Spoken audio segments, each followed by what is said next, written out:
د سیمې هیواد او د نړۍ تازه خبرونه هر غړي د کندوز رادیو څخه مه هېروئ.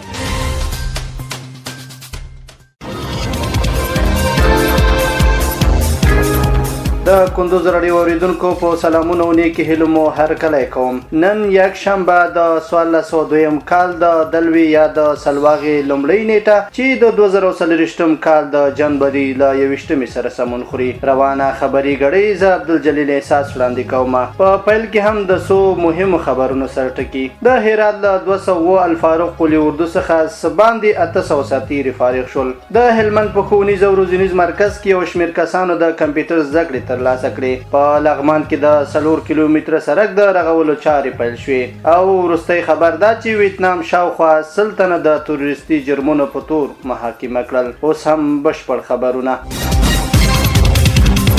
د هرات له 200 الفاروق قلی اردو څخه سباندي 800 سرتیري فارغ شول. هرات سیمایي مسولین وایي د یاد ولایت له 200 الفاروق قلی اردو څخه له 100 ورځې تمرینات وروسته د سباندي 800 سرتیرو د فراغت خبر ورکړی دی. د یادو سرتیرو د فراغت په مراسمو کې د هیواد ملي دفاع وزارت پلاوی د هرات والی او شمېر نورو سیمایي مسولینو ګډون کړی و. د هرات د اطلاعات او کلتور رئیس مولوي احمد الله متقی په یادو مراسمو کې ویل چې د اسلامي اردو ځواکونه په پیاوړي مورال په هر ډول شرایطو کې د خپل هیواد له پولو څخه دفاع کوي. په ورته وخت کې د هرات 200 الفاروق قلی اردو ویان عزت الله سعیدي خبر اعلان ته ویل چې له یادو فارغانو څخه د سرحداتو په ساتنه او بیړني حالاتو کې کار اخیستل کیږي او لازمو څانګو کې په پودند وګمارل شي. هغه زیاته کړه چې په دې فراغت کې 2 تنه د دینی علومو له څانګې څخه هم فارغ شوي او د خپل ولس او هیواد ته د خدمت لپاره چمتو دي. د هلمند په ښوونیز او روزنیز مرکز کې یو شمېر کسانو د کمپیوټر زده کړې ترلاسه کړې. نن د یوې پراخې غونډې په ترڅ کې د هلمند مرکز لښکرګاه کې د اطلاعات او کلتور ریاست اړوند هلمند ښوونیز مرکز څخه 350 تنه د کمپیوټر له زده کړو څخه فارغ شول.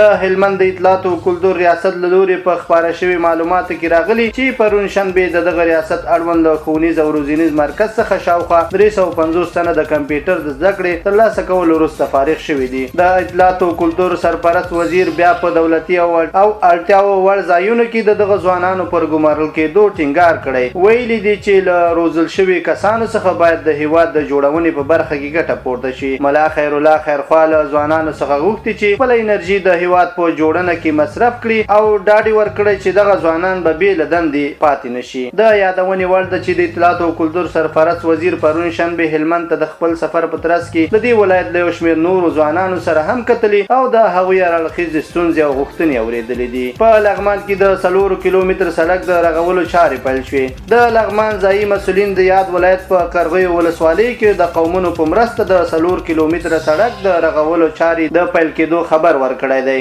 د لغمان د قرغیو ولسوالۍ قاری زاهد الله فاتح د خبريالانو ته ویل چې دغه سړک د سیمې د ځایي اوسیدونکو په مالی لګښت له اندورا تر بولانه د 4 کیلومتر په اوږدوالي او 5 مترو په سور جوړیږي چې شاوخوا 1400 کورنۍ به ترې ګټه پورته کړي. بل لور ته د سیمې اوسیدونکو له مسؤلینو څخه د مننې ترڅنګ ویلي چې یاد سړک په جوړېدو سره کولی شي خپل روغ رنځور او کرنیز حاصلات په ښه توګه تر عمومي سړک ورسوي. د یادونې وړ ده چې تر دې وړاندې د همدې ولسوالۍ د زیړانیو سیمې اوسیدونکي هم خپل منځي ناسته کړې وه او د قرغیو ولسوال ته یې ډاډ ورکړی و چې دوی به د خپلې سیمې 11 کیلومتره سړک پخوي. او وروستی خبر دا چې ویتنام شاوخوا سلطنه د تروریستي جرمونو په تور محاکمه کړل. د ویتنام رسنیو پرون شنبه راپور ورکړی چې دغه هیواد چارواکو نږدې 100 کسان د تروریزم په تور بندیان کړي دي. دغه کسان په دې تورن دي چې د 13 میلادي کال په جون میاشت کې دغه هیواد په مرکز برخه کې د پولیسو په مرکز په وسلواله حمله کې لاس درلود چې په نتیجه کې 9 کسان وژل شوي وو. دا په ویتنام کې چې کمونیستي واکمني پکې ده د تیر کال د تاوتریخوالي او بېساري پیښه ګڼل شوې ده. د 15 ورځنۍ محاکمې په نتیجه کې د 10 کسان په عمري بند او 90 نور کسان د 9 میاشتو تر 20 کلونو بند محکوم شول. دغه کسانو له ډلې 98 په تروریزم تورن شوي،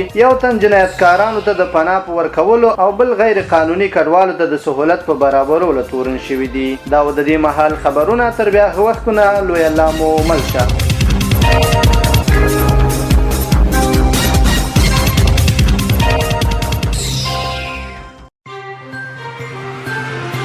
د سیمې هیواد او د نړۍ تازه خبرونه هر غړي د کندوز رادیو څخه مه هېروئ.